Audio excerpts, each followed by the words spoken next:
All right. It appears to be on. All righty then. We'll get this thing rolling. Hello, my name is Sabna Rosnick.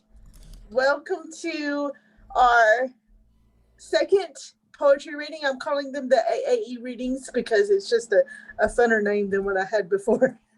And we have four feature readers tonight. We have Greg Friedman, Bonnie Proudfoot, Roberta Schultz, and Hetty Hobra. And I feel especially privileged to have this particular lineup. Um, then we will have a limited open mic. If you volunteer for the open mic, we request that you limit it to one poem so that, because, time. Um, but our first feature reader, Greg Freeman, you're up if you'd like, sir. Okay. Hi, everybody. I'm transplanted from Cincinnati here in Albuquerque, New Mexico. I've been here about a month, and it's great to join all of you, and share this evening. So I'm going to keep an eye on the time here, and I'd like to read some Christmas poems that have come over the years. A Christmas letter to my father. In the photo, you sit by the Christmas tree, a long past black and white Yuletide captioned, "Satisfied father admires his handiwork after night of assembling toys." You and mom made the miracle we woke to when a moment before it had been Christmas Eve, and I knew that closing my eyes would make Christmas morning come. When we had plowed through all our toys, emptied stockings stuffed with oranges and nuts, a grocer's touch we never appreciated, you would be gone down the stairs to fetch an armload of packages wrapped in butcher paper from our family's grocery. Presents you selected for mom from her hints. Your own choices, the blender, an off-brand, not the Sunbeam, perfume, but her favorite brand, a knife sharpener, a box of Fanny Farmer chocolates, a jeweled brooch.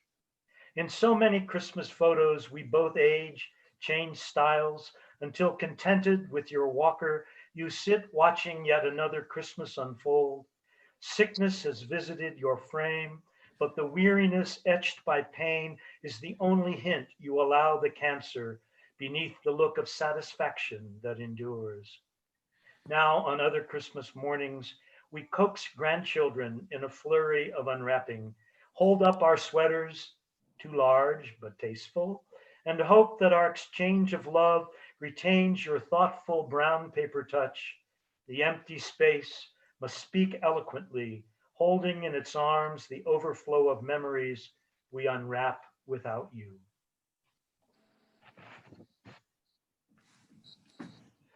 This is called Christmas, thank you. This is called Christmas Vigil from Matthew chapter 2. Then Herod called the Magi secretly and ascertained from them the time of the star's appearance. He sent them to Bethlehem and said, "Go and search diligently for the child. And when you have found him, bring me word that I too may go and do him homage." On the night of the first snow of winter, I search among dark shapes hurrying on the city's streets for the one I am expecting. I trudge through falling snowflakes on the wet pavement, amid shouted boasts, the deals dashed dreams. The bells tell it stroke by stroke. They sound a resonance of memory and prophecy, a distant echo of the muted Gloria frozen in the night. King Herod guards the lists of secrets and pandered pardons. He cannot abide such news, that innocence would tumble down and wild forgiveness blanket all we know of chaos. I fear I may have missed the one I seek, lost his shadow around the corner where the glare of the Shell station defies the gloom of the city and a ragged couple seeks the safety of the light.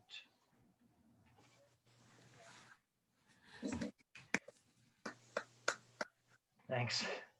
For so many people, the Christmas is a time of expectations that can't be met, and Christmas carols that tell us how to feel. This is called Christmas Talk. When you come up with a reason why I should be of good cheer, call me. I'll be revising my Christmas card list for next year's cards and balling up the Christmas wrappings, deciding whether or not to eat my 6th or 7th chocolate cream.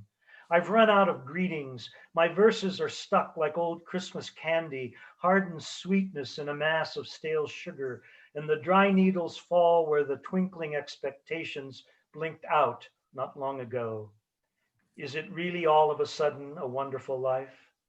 Tell me quick why I should feel generous instead of guilty and drop my excuses in the kettle or raid my cupboard for the canned asparagus and rhubarb filling donations to the food bank to gain admittance to the season. Breathe in the smell of pine on the ether of memories.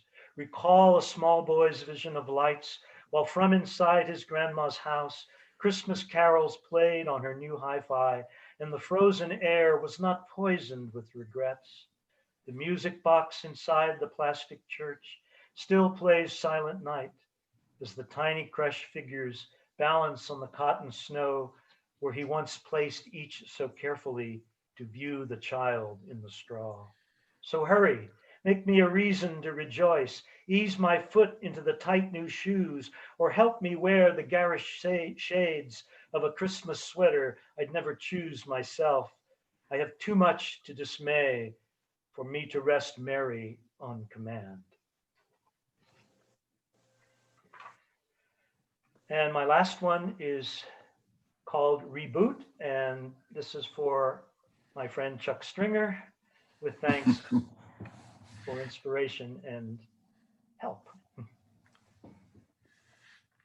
A blue circle whirls endlessly across our screens of hate. Tiny spheres extrude their spines, swell the graphs in rising ridges until please wait flashes. 4 years since the failed reboot, 40 years in desert wanderings, 80+ on bloodied fields forever waiting. Please wait for the declaration, the clause, the bill, the law, the proclamation, the act, the war to end it all, the light at the end of the tunnel. Please wait for your life to matter, for prophecy to move mountains, for prophecy to move mountains of stone where others stumble. Please wait for the vaccine, for it all to go away, for normal to return. Faces wait at the nursing home window. Please wait.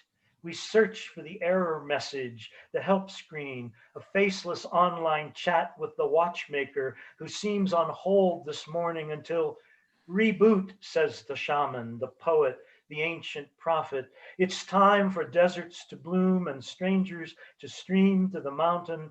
The waiting is wreathed in green branches, circling endlessly in promise, where 4 candles mark kairos points of coming to reboot. Control, Alt, Delete.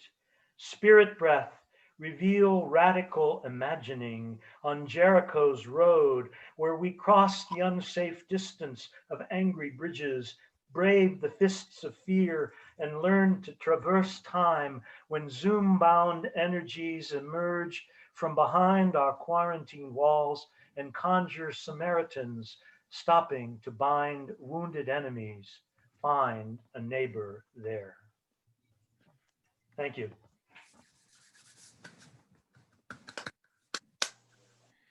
Beautiful, Greg. Thank you. Of course, and not everyone celebrates holidays, but there were the way those were written, they were relatable to anybody, you know, with the feeling for family and the feeling for the moment that you were in, and some beautiful phrases. I forgot to mention in the beginning, because I'm a hot mess and everybody knows it. Gabriel Rosenstock, if you know who that is, kind of a living legend in Irish haiku. He writes mostly Irish haiku, but he translates his own work into English.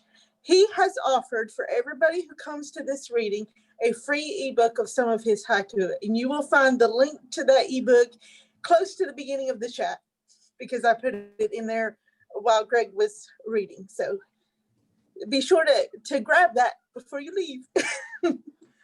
Okay, Bonnie Proudfoot, you are next. Savni, thank you very much. Thanks for having me. It's a delight, and it was wonderful to hear Greg's poems. So I'm gonna read. Some of you folks know me, but not everybody. I grew up in New York and moved to West Virginia in 1979, and most of my writing focused on living in this region, but for some crazy reason, lately in the last few years, I've been writing about my youth and upbringing. So some of these poems are located in Queens, New York. Just thought I'd set that out there. Okay, what we did. We stayed up all night on the rooftop where empty bottles of MD 2020 and tubes of airplane model glue, spent, lined up in piles next to the pigeon coop where the small arch-shaped windows, the thick spattered drips of shit running down the bricks, the soft sleepy coos and clucks of doves, the breeze that carried clouds of soot, the exhaust of diesel buses and smoking brakes, delivery trucks from the street below, all that rancid waste somehow sweetened by the must of feathers and warm tar. The only reason was because we could, because our parents were out doing what parents do, because our learning required that we see the world from a different perspective, because the neon sign of the bowling alley down the block and across the street shone alternately pink and green, and because the pre-dawn sky was a dingy brown with the glaze and grit of the streetlights and the eastern star and a sliver of a moon hanging. And on the radio were DM and Ho, and on the TV Buddhists set themselves ablaze for peace.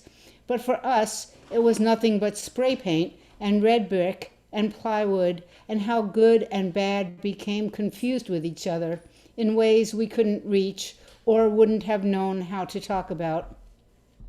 And we were sunburned and we were moving like an underground army through tunnels beneath buildings and up the stairwells, through the banging steel-hinged door where warm ooze stuck to our naked feet and chunks of glass and brick mixed with feathers. And when we looked toward the east, we could almost see the elevated train, the Jamaica Avenue line, and beyond that, Rockaway, the ocean, and forever.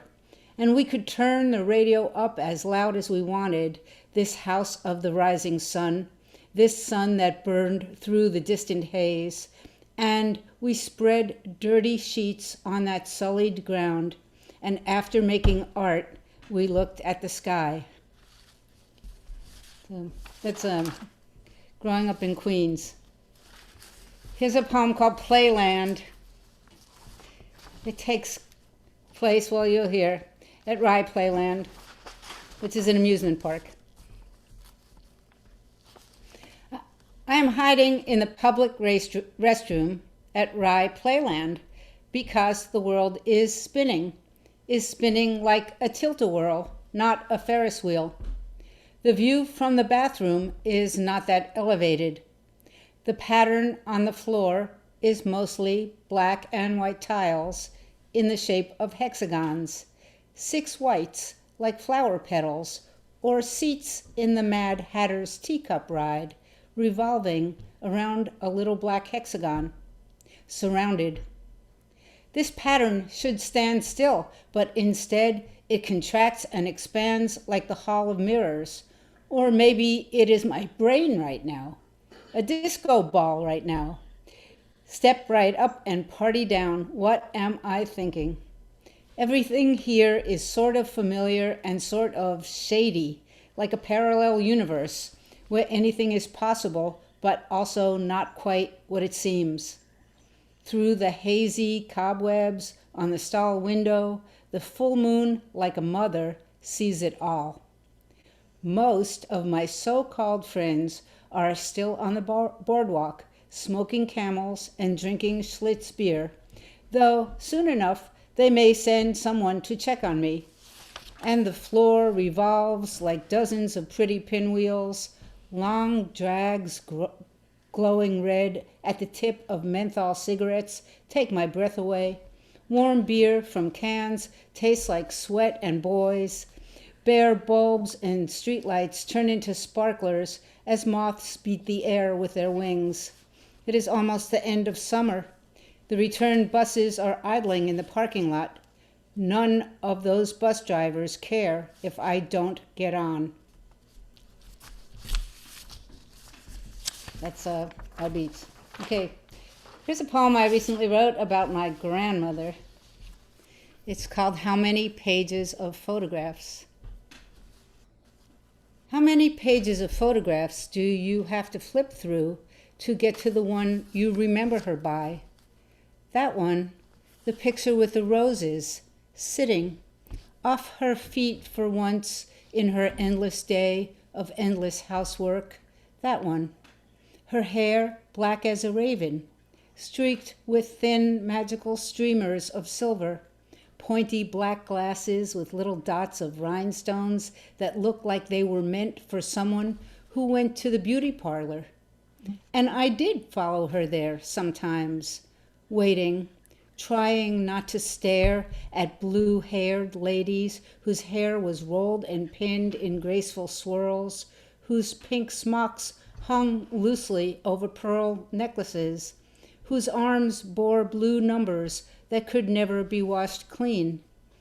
They smoked and rasped out "darling" when they needed the settings adjusted on the hair dryers, and there was Life magazine, photos of Jackie and JFK and baby Caroline, and who knew that soon he too would be taken, the sorrow flowing like his death made 6 million plus one killed, even though he was not Jewish, but somehow his body too lay on those piles to be wept over. And then came Martin Luther King, and we all know where this is headed. Breonna Taylor's mother knows where. George Floyd's brother knows. How does a blue-numbered lady forgive? How does the world recover from a river of tears that turns into an ocean?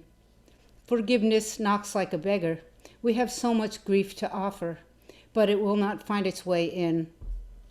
Once my grandmother held out her arm, and I marveled at each lovely wrinkle, each pink or brown mole, her skin so soft.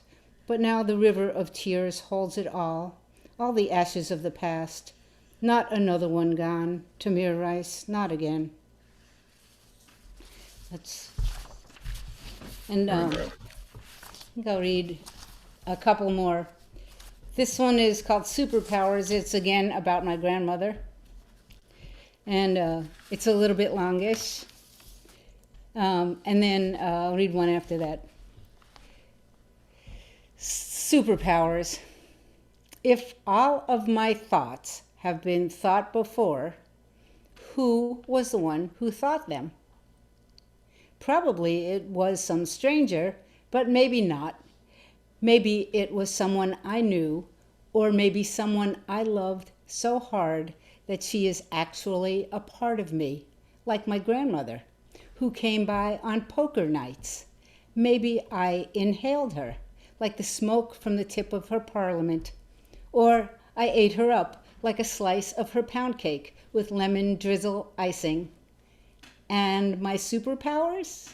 I used to think they were accidents or destiny, like winning the lotto, or that someone could be switched at birth, or that there could be the slightest chance that a baby, say me, could have hurtled down to Earth on a tiny cradle-shaped spaceship from a place sort of like Krypton. But maybe all my powers slipped in under my bedroom door, with the smoke, the smell of gin, the pink and green neon light sifting through those slats in the Venetian blinds, my brain soft and doughy like warm, silly putty, taking in the patterns on the wall. Sometimes everything is pink, and sometimes everything tastes like lemon. Sometimes the soundtrack in my head is the overture to Guys and Dolls. And what the men in the control booths who want to learn more about brainwashing don't know is that once you hear that overture, all you can think of is how you can't wait to see Frank Sinatra make his entrance as Nathan Detroit.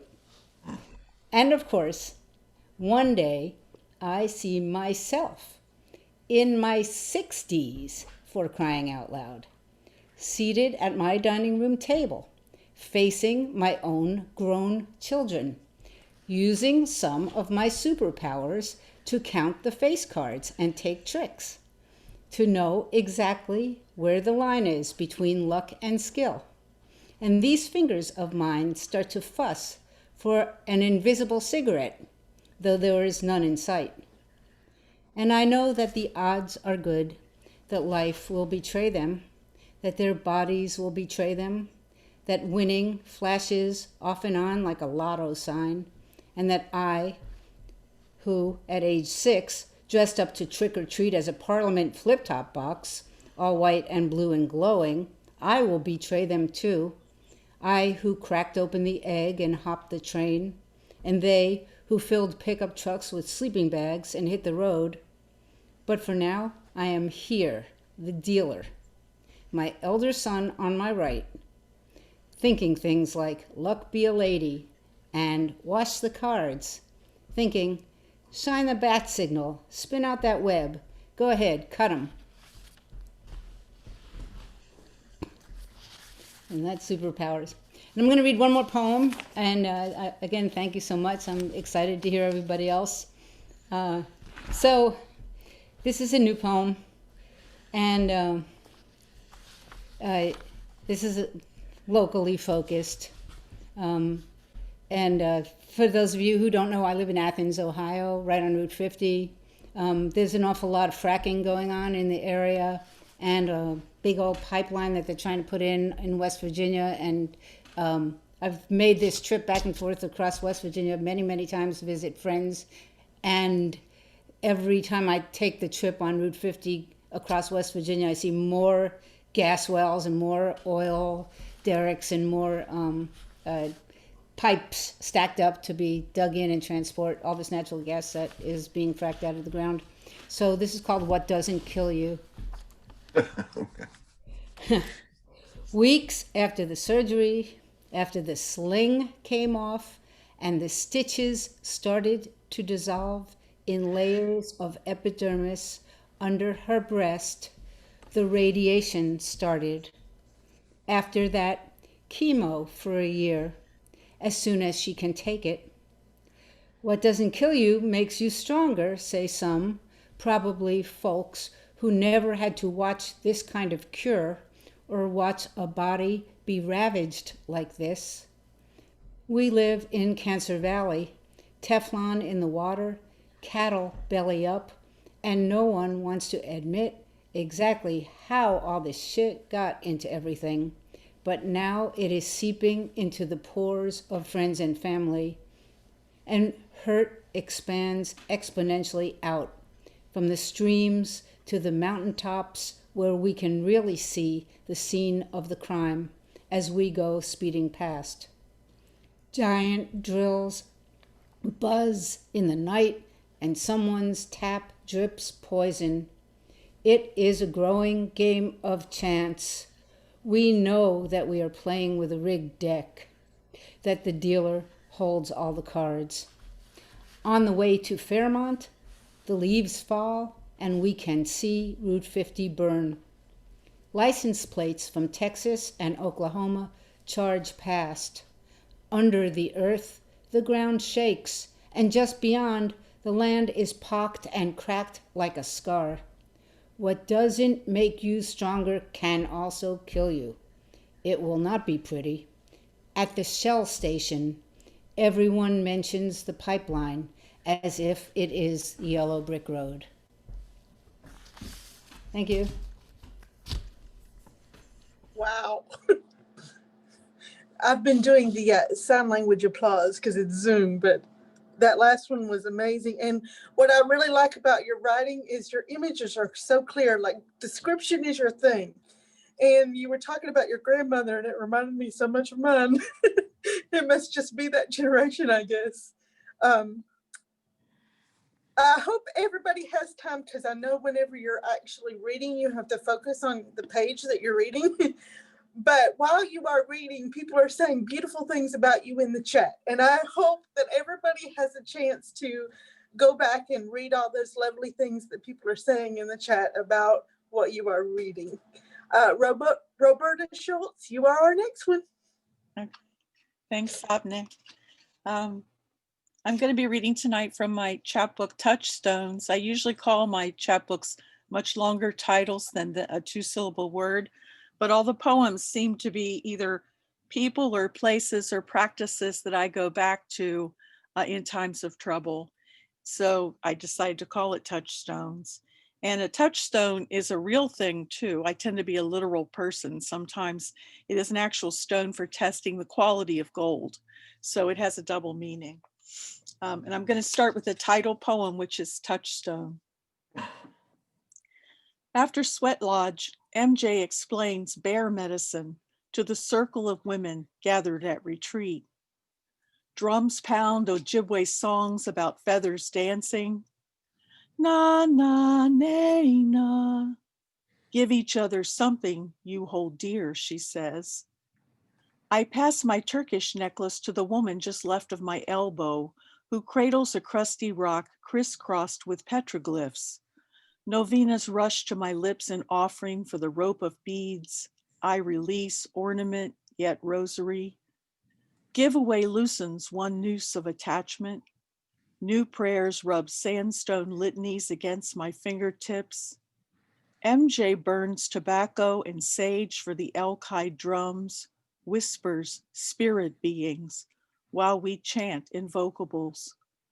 Always wrap your drum in a blanket, she advises.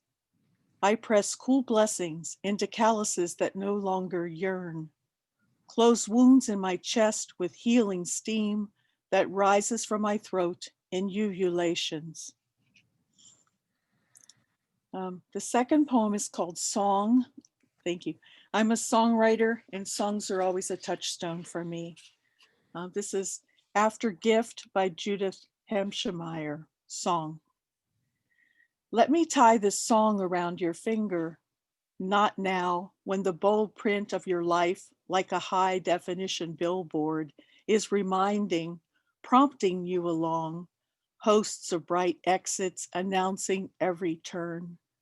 But later, if you ever follow a dark ramp into the loop and signs blur or mumble no re-entry, or stop your breath with the jolt of dead end, then unwind this twine to find the tune again, a spare thread for your journey home.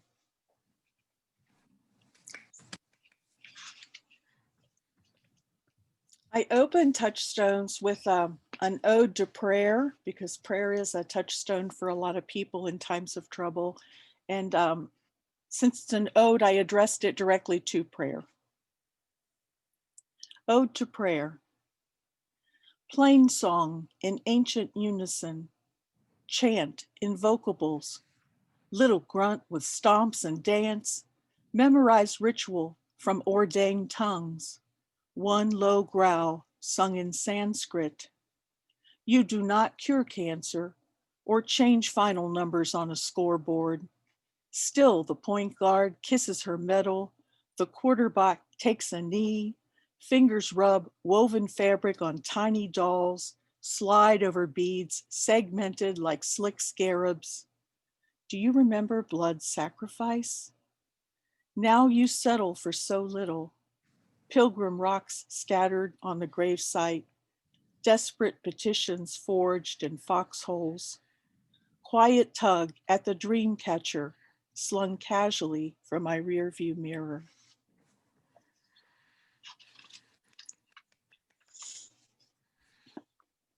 A lot of the people in my life have been touchstones, and my Aunt Margie used to read to me and my sisters from Grimm's fairy tales, making us really curious about books and making us want to read. So this is about losing her. The truth is, as her head bows in morning ritual, she offers golden nourishment to Bast. I conjure the humble curve of her spine, Gauzy robes flutter with last act of supplication. A spoon taps on blue and white chipped china to loosen stubborn morsels, then clangs to the floor. The cat goddess snakes over splayed ankles with arched back. She spirits the fallen celebrant downriver on a wide royal barge loaded deep with honeyed beer. Servant and master are cast together in likeness, stamped on amulets worn by the bronzed men who shoulder carved boxes to the western shore. Her son, the cop, finds her face down in the cat food, where blood pools near her right cheek. Later, the undertaker scrapes his lumpy effigy, shapeless and fish-belly white.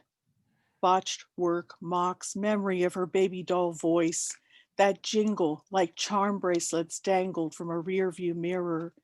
She read to us, her dazzled nieces, in magic incantation, Rapunzel, Rapunzel, let down your hair, that I might climb the golden stair.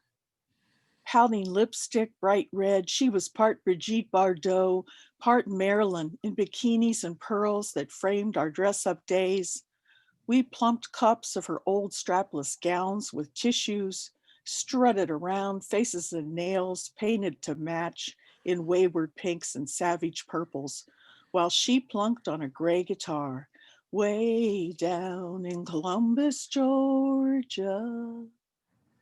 We say our goodbyes to a mangled stranger, packed into salmon-colored polyester, cat goddess sacrificed to an animal shelter, unsung. Each morning, I invoke her ceremony, measure out heartbeats and reverent teaspoons, bend to feed the endless feline hunger. Thank you. I am the only female in my family who does not have pierced ears, and this is why. Clip-ons. 1. My mother told me that her Aunt Loretta was a loose woman. She shared this as we sat on the front stoop under the one remaining shade tree along 12th Street. I don't recall the kind of tree. Newport spoke a different language then, where tree sufficed most of the time, since trees were categorized good or bad, depending on what they did or didn't drop into gutters and downspouts. I do remember the smell of armpits in summer heat, which may or may not translate into Chinese chestnut in my new tongue. I asked my mother what made Aunt Loretta loose, because I'd never heard anyone describe that way in my limited schoolyard lingo. My mother planted a seed in the soil of my unwashed ears, where presumably potatoes would grow if I didn't use the wash rag like my grandma Babe taught me. My mother whispered into this fertile garden that Aunt Loretta had pierced ears. Her eyes widened to indicate that the next words offered more scandal and ran around on Mount Adams. She released this secret in a mist of sighs, and so I never pierced my ears. 2.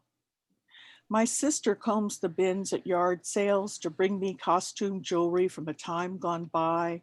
Clusters of blossoms climb the trellis of my earlobe. Lion head door knockers guard the garden path. Large dangly globes sparkle and swing reflections at the summer moon. 3. No one else heeds my mother's fable, including my mother. We bury her in cherished diamond studs. My sisters flank the coffin in tasteful pearl posts. The only granddaughter's ear completely bordered in silver. Her entire arm a tattooed masterpiece. I alone stand sentry in the shade, where dual lions bear indignant teeth.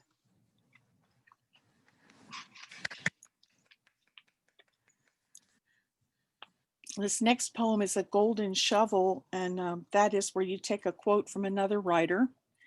And for each word in that quote, you make a line of poetry, and the word goes at the end of the line. So it was kind of a challenge, but it was kind of fun to do. Complicit. That's when she slapped me, left me holding my mouth and stomach, devoured by shame. Natalie Diaz. She bleeds if you breathe on her. That's what Mommy told Dr. Hoy when Violet tracked blood through his office. She bore the brand of handprint where someone slapped her cheek. Clutching her nose, Violet shuffled toward me. Her heart-flecked hanky bloomed red, left a trail of droplets leading toward me. I cowered, lowered my eyes, holding Mommy's hand. All clues pointed toward my guilt, my anger, my mouth, clamped tight, incisors locked on lower lip, and I stared down at stained tiles while my stomach growled. I prepared to be devoured by the lie of silence, by shared knowledge of our shame. Thank you. My dad used to tell my mother how to vote in elections. And then one year, Barry Goldwater ran for president. Things changed. After the polls closed on election day, my mother's back straightened, no stooped shoulders or downcast eyes, her mouth drawn in a line of defiance. She did not fawn or keen while shuffling the bags of groceries up the walk from the Volkswagen to the salmon-colored metal cabinets that flanked our ranch house kitchen. In practice relay, my sisters and I crouched to stuff those low makeshift pantries with bread, canned goods, cereal packs, instant teas and coffees, while my mother stashed quart jugs of beer in the fridge and fish sticks in the freezer. One night, Saturday, we were allowed to sip soft drinks from straws, but not on Tuesdays. When my father tripped through the door at 7:30, already 3 sheets, as Mommy called it, from his stop at Shorty's. That election night, we drank Nestea from tall plastic tumblers crammed with ice cubes. And while Daddy stumbled to the living room, slurring, "Bring your old daddy a beer," we set the table and giggled. I peeled off from the assembly line long enough to deliver a quart jug of Hudipol in a tiny glass to the lounge chair where Daddy slumped, his back to us all. "In your heart, you know he's right," my father bellowed to no one in particular. He downed a quick beer shot, then looked over his shoulder and over his glasses at my mother, who deliberately stirred a pot of spaghetti sauce at the stove. "That's one good thing about voting booths, Bobby," my mother grinned, that smile that made you realize too late you would be smacked full on the head with a hairbrush. "Nobody goes in there but you and your conscience, and I will sleep well tonight knowing that my vote canceled yours out." Daddy said no more. He took his supper in the living room where he chewed slowly in his chair. Thanks. And I'm going to close with a poem about my dad. I tried to learn something about grieving from a sweat lodge circle that I attended once. And I'm a little literal, so I didn't quite get the whole idea of bundle, but you probably will. The meaning of my father's bundle. 1. Then, after the sweat lodge, while we talk in circle, MJ smiles, telling how Ojibwe women carry sacred bundles for those who walk on. She says, "I have carried my mother's bundle for a year." I imagine small leather pouch adorned with strips of pony beads, a deer skin, bag stuffed with tobacco or feathers. I cannot see beneath her words. 2. Now I walk with a stone in my shoe that rubs stubborn holes in my sock. Uneasy I tiptoe, walk on eggs, Mommy said. But nothing stops the wearing tear of fabric as stone grinds down to gravel, unraveling my shuffle. Trying not to crush remaining grains, I dance on shells of molecules. Thank you.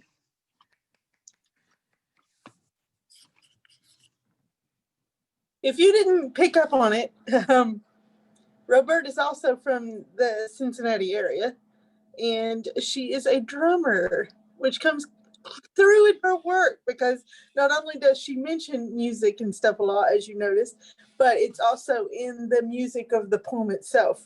You can tell she has a strong sense of music.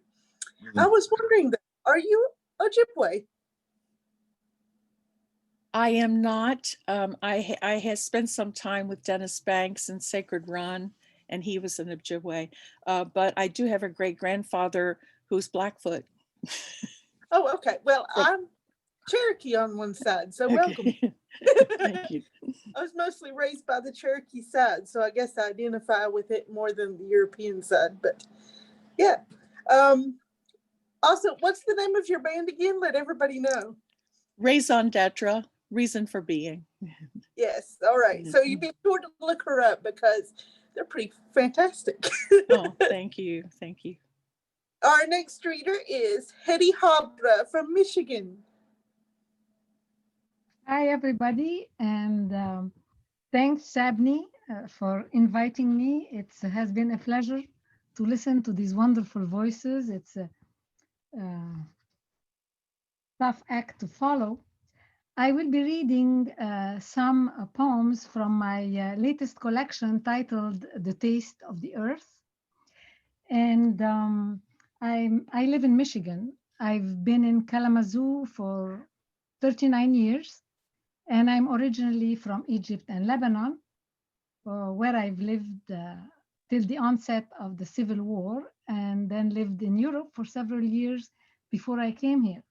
So this book is an attempt at going back to origins, but not only personal memories, but also an attempt at recapturing the taste of the earth, if you will, because many poems are inspired or are written through the senses, but also I wanted to go back further to cultural and mythical origins. So this is just to introduce the book. I'll try to read, it has 5 large sections, so I'll try to read the kind of a sample from each to give you an idea. I'll start with a poem titled, I always knew I was a Sibyl at heart. I have paid my dues and fought mood swings before entering that stage of well-earned wisdom, preventing me from climbing over walls in midday, pacing interminable labyrinthine pathways, or drowning in the deep wells of insomnia. I've collected enough books to keep me company till the day I die, stacked in double and triple rows. In an arbitrary order, they refute in unison. Each volume stares at me, eyes shut, scrutinizes my movements, tries to lure me into caressing its spine, opening it like an aging. Shouldn't I, on account of my years, be granted the sight, recognize the rhythm of unspoken speech in the folds of each palm, read the veins of each leaf blown by the wind? I could be scrying in the moonlight, eyes wide open like a wise owl, sensing the slightest reflection on still water.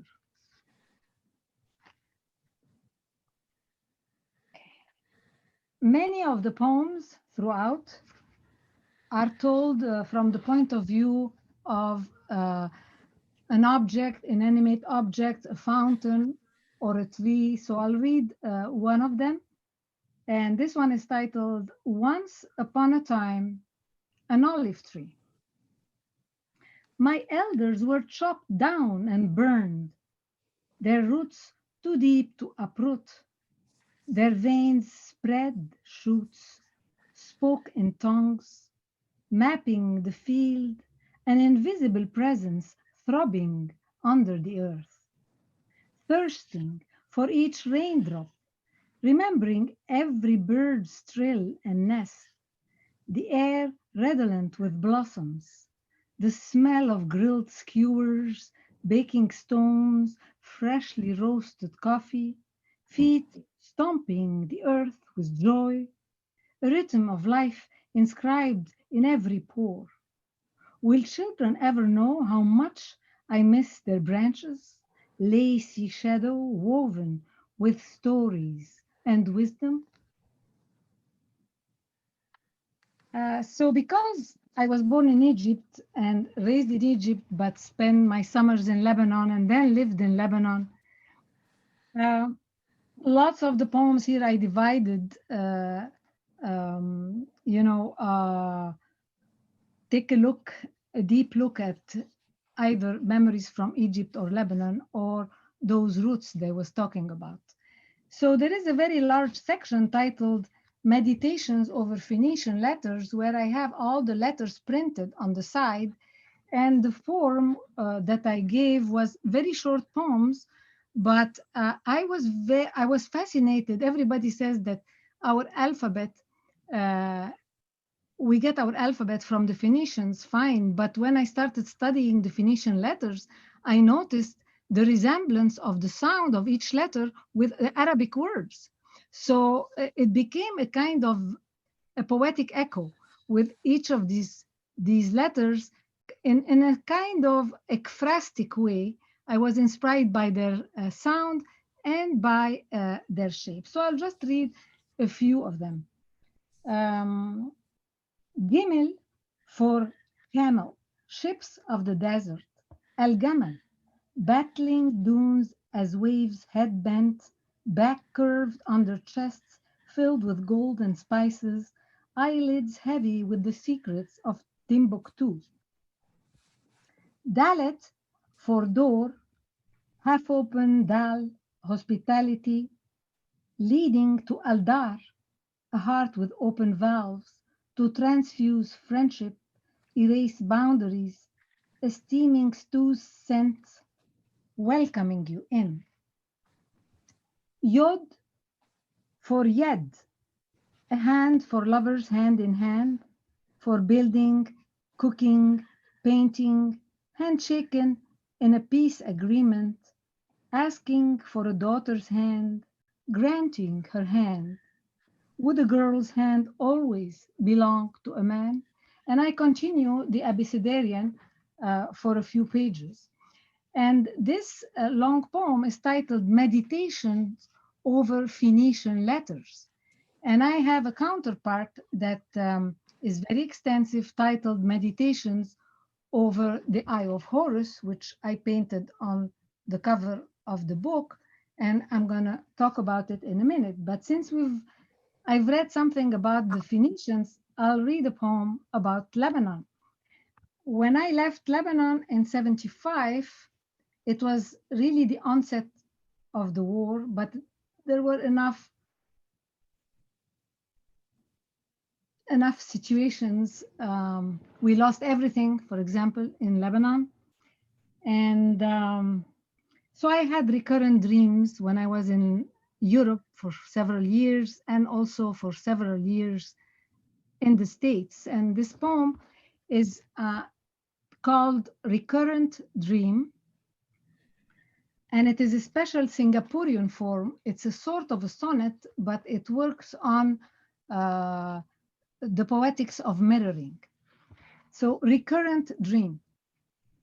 Anxiety erodes my sleep night after night as memories and fantasies collide.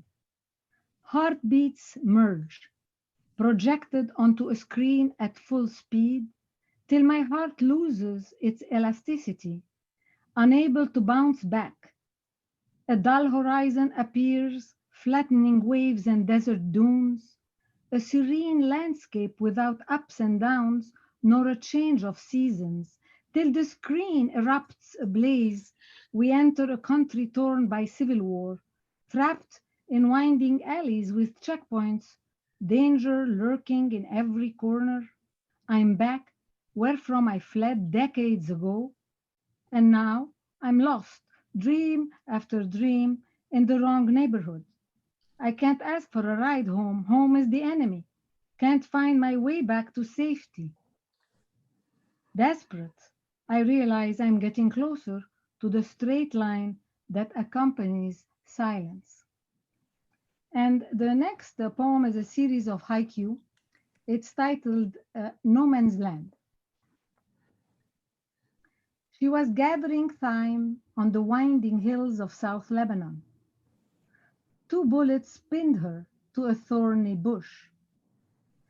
Instead of wings, she had her harvest of time.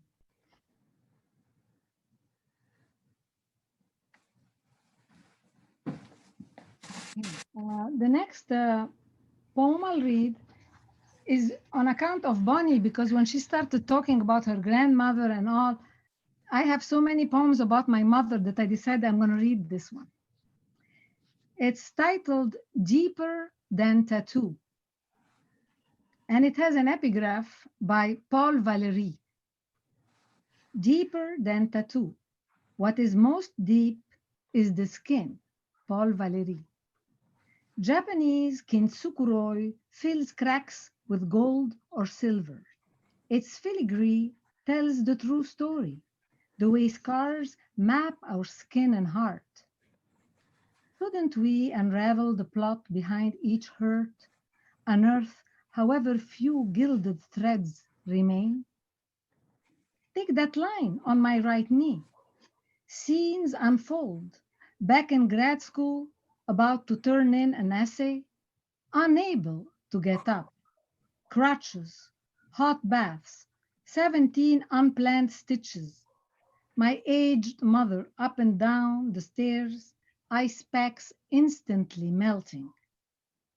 Decades later, when I count the glistening marks lathered on my skin, I can still see her entering the room, holding a wooden tray with chicken soup and toasted pita triangles spread with labneh cheese.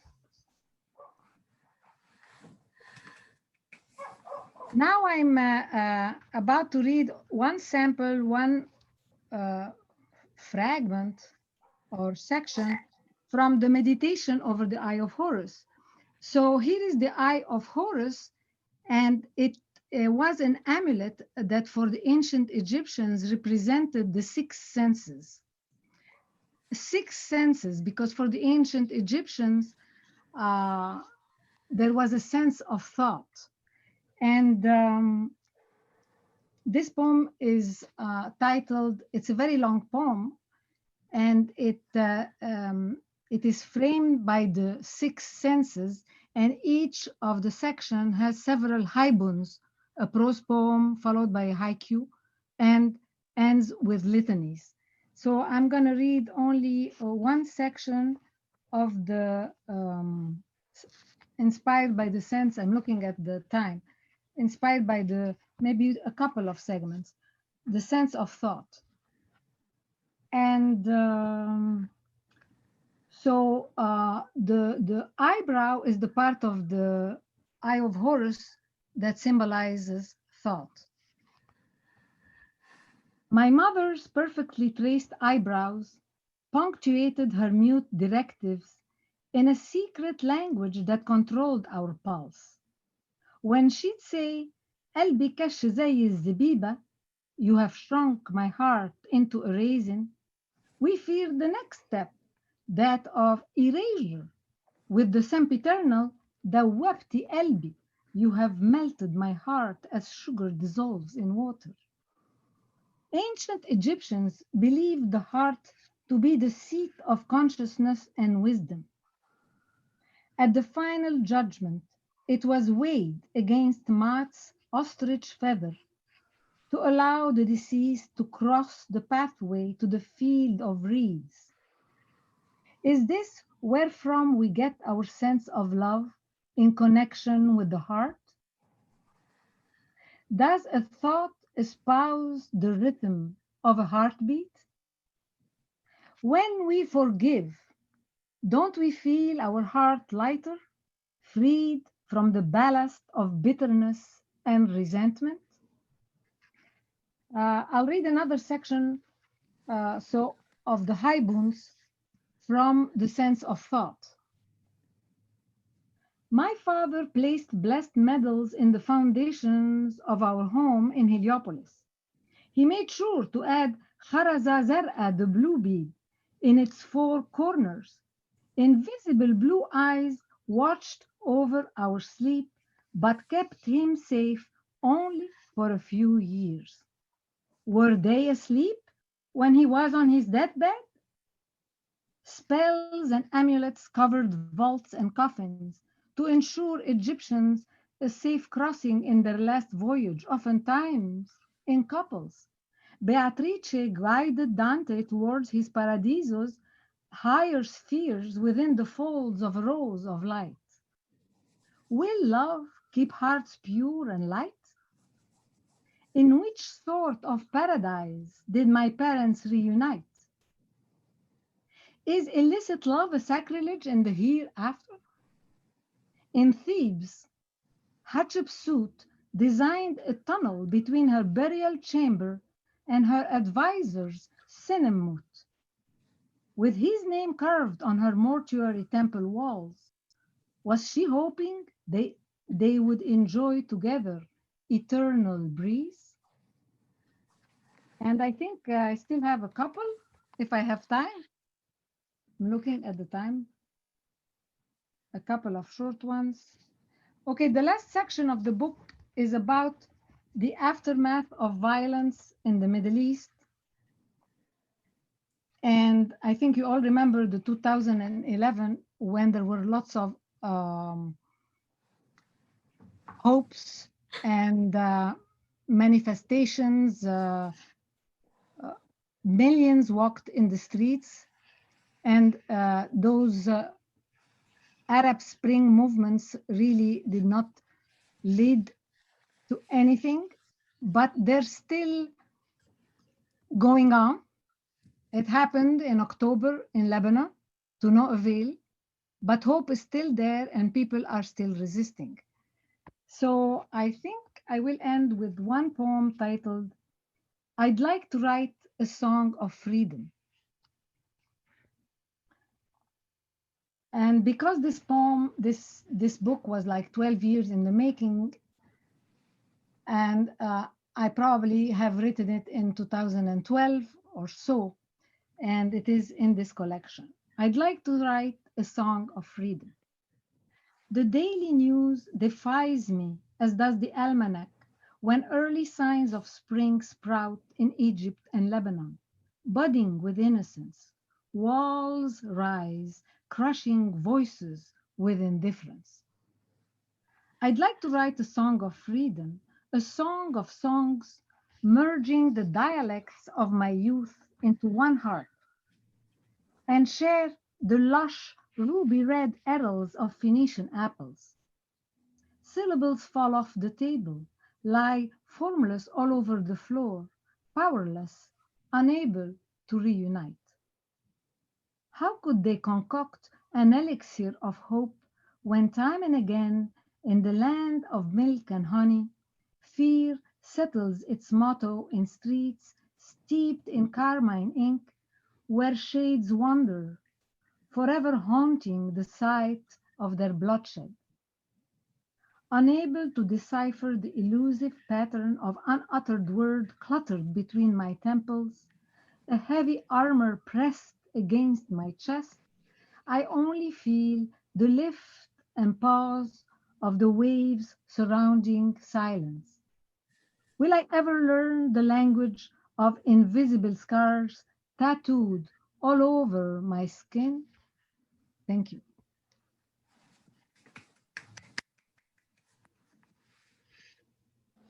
Thank you, Hetty. It's a privilege to have you.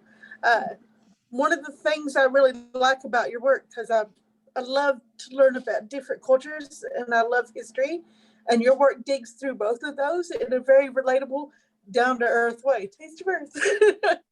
And I love that. I was thinking too, the first time I read the section about the meditation on the Phoenician letters, what I noticed right off, because I study Hebrew a little bit, was that the Phoenician letters are real similar to the way the old Hebrew letters are written. not the new ones, the old ones. And I was like, well, it must have influenced a lot of languages in that area. Exactly. I mean, I mentioned Arabic, but the Phoenician letters led to Hebrew and Arabic, and through Greek to the Western alphabet. So yes, you can say the same, because there are many words. I don't speak Hebrew, but many things that I say in Arabic are the same as in Hebrew, the same sound, the same word, pronounced a little bit differently. So I imagine that anybody interested in Hebrew would love to explore the Phoenician letters. That was just the first thing that grabbed me when I saw that. I was like, oh, look at that. It's like almost the same as the old Hebrew letters. Okay, I don't know if I did this in the beginning. I meant to. I mean, the beginning of the recorded part. I meant to. I don't think I introduced our my co-editor at Avant Appalachia e-zine. He is here tonight. He handles the short story editing. His name is Dave Sachs. He is on here tonight pulling all the levers and stuff in the background, because I get overwhelmed by that. And he's also handling security. So we are at the open mic part. And I don't think our scheduled open mic readers came tonight. I was looking for them and I didn't see them. So if anybody would like to take part in the open mic, you can read one poem. Just speak up.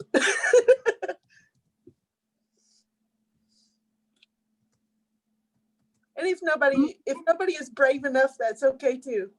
Yeah, I'll be happy to read, Savney. First, Okay. I'll follow Chuck. Yeah, and I just want to say, I wish I had your command of the English language, Hetty. That's amazing.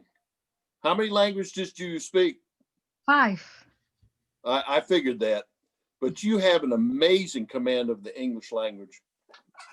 Thank you. I've been at it for decades. But even so, I have too, but I'm nowhere close to yours. But those were amazing poems. But anyway, it's so good to be here tonight. And I live in Northern Kentucky, in Union, Kentucky. I'm good friends with Roberta, Pam, Greg, Bonnie. I see Terry Alexander is on there. And we all write together in the Thomas More University Creative Writing Vision Program, especially Pauletta Hansel's Draft to Craft class. Okay, so, I'm going to read a poem that was written in that class a couple of years ago.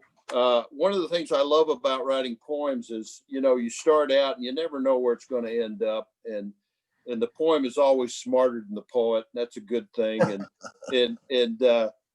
But this was a case where, I love writing in that community.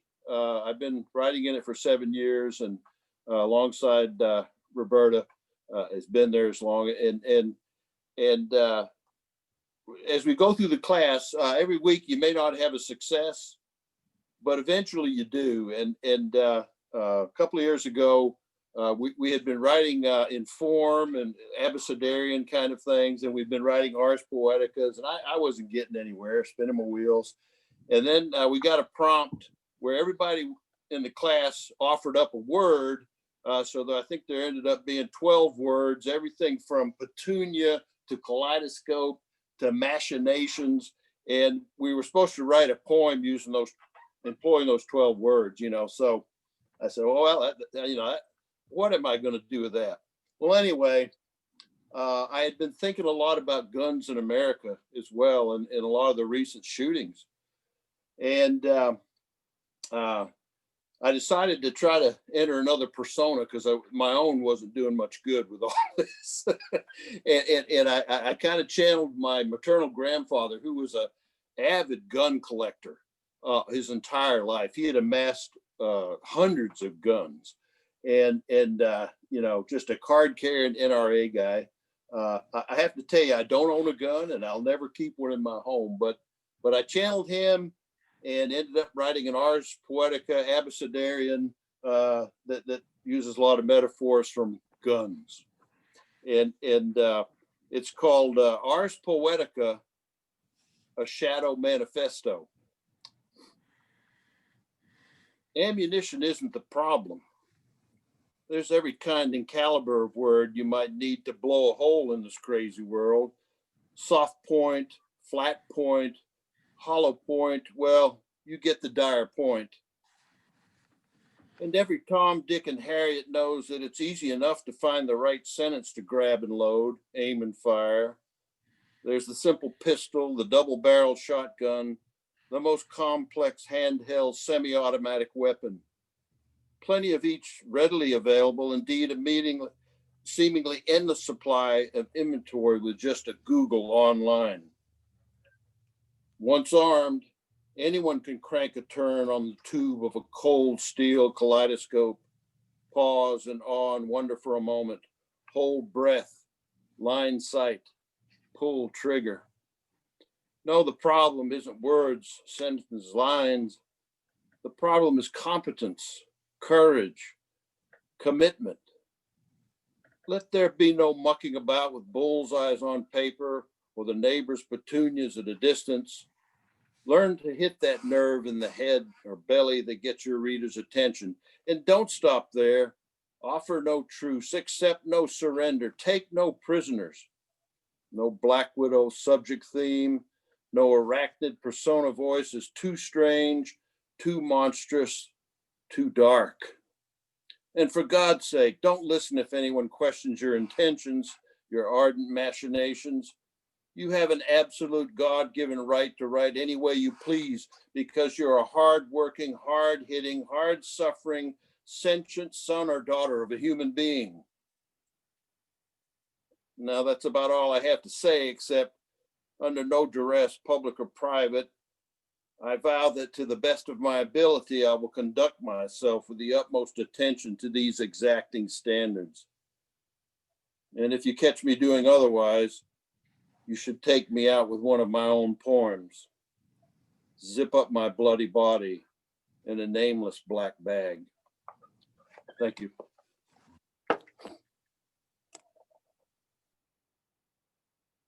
That was great. Yes, it was. It was hard hitting. Yeah, go ahead. Sorry. No, it's all right. I had a dream, and I woke up in the dream, and my feet in sandals were standing, toes touching a pristine, clean blue cloth. So I wrote this poem from that.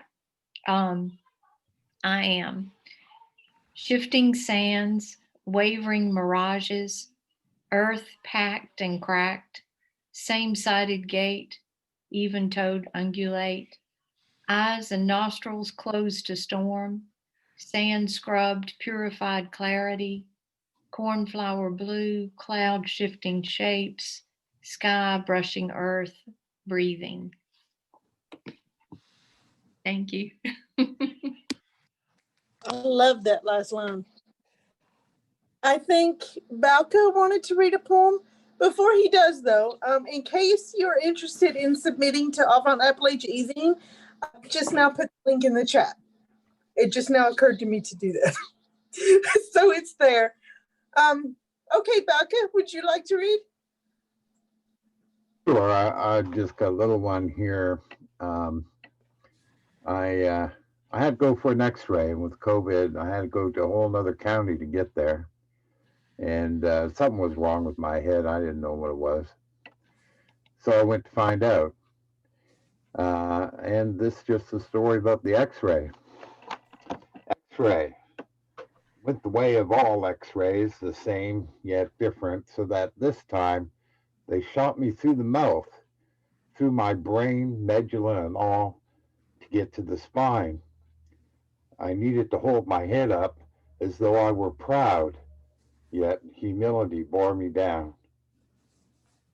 That's it.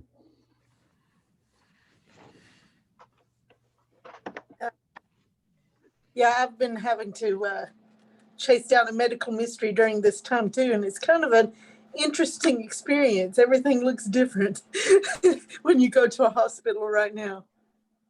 Does anybody else want to read? Last chance.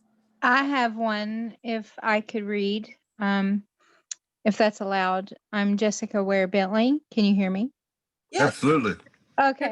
Okay. Yes. I grew up in Eastern Kentucky, in Floyd County, Kentucky. My family actually, like Bonnie, my family grew up in New York, in Syracuse, New York. But my mother remarried a hillbilly, as they would say, and we relocated to Eastern Kentucky.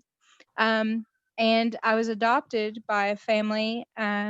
My father, who I call my father, he's my father-in-law, was a coal miner for 30 years. So I have a poem about that, if that's okay. It's called Shooting Off the Solid, Ode to the 1981 Potato Branch Mine Disaster. That December in 81, you were tired of swallowing coal. So you walked out into the cold, incandescent light of day to eat the lunch she carefully tied up for you, fried bologna and white bread. You were a dead man walking. She knew what coal meant. She came from coal. Her body was charred with it, lymphoma. Still she waved you on past the hot tracks and coal gons, down to the veins of black. But back in 81 on Tater Branch, an angel hitched a ride with you. You just cleared the drift mouth when it blew, collapsing you to your knees, praying. Just like Vietnam, though black soot flew instead of tank shrapnel. 8 men were dead. You spoke the truth to those dark, stiff suits, walking in tall with black rimmed eyes and nails. No other Union mines would call you. That act of grace got you blackballed in government cheese. It taught your boys that you stand up for the dead, unless they shoot at you. These days you no longer sleep. Their ore-scuffed hands awaken you. Your sniper rifle wakens you. Her distant whispers ache in you. Thank you very much.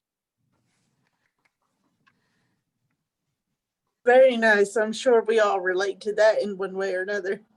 Because if you're from Central Appalachia, you have family somewhere in your line that has come home with black hands and permanent eyeliner. All right. Well, I guess we're going to need to wrap this up. I have two personal definitions for poetry. One is that poetry is fictionalized truth, but a more recent one, which probably means more accurate because I had time to think about it, is that poetry is the emotional history of humankind. So I thank you all for coming and sharing in this emotional history with us that these different ones have shared. And I encourage you to continue writing poetry, continue keeping the record of the emotional history of mankind alive as we continue. It's been interesting to see what people are writing during the pandemic and how we will take the wisdom that we have learned during this unusual time forward into a new normal. I'm looking forward to finding that out. So be sure if you have, I'm going to leave this on for just a few minutes to give you time to go to the chat. Close to the top of the chat, like I said at the beginning, you will see the book that Gabriel Rosenstock wanted to give to everybody for free. There's a link to it.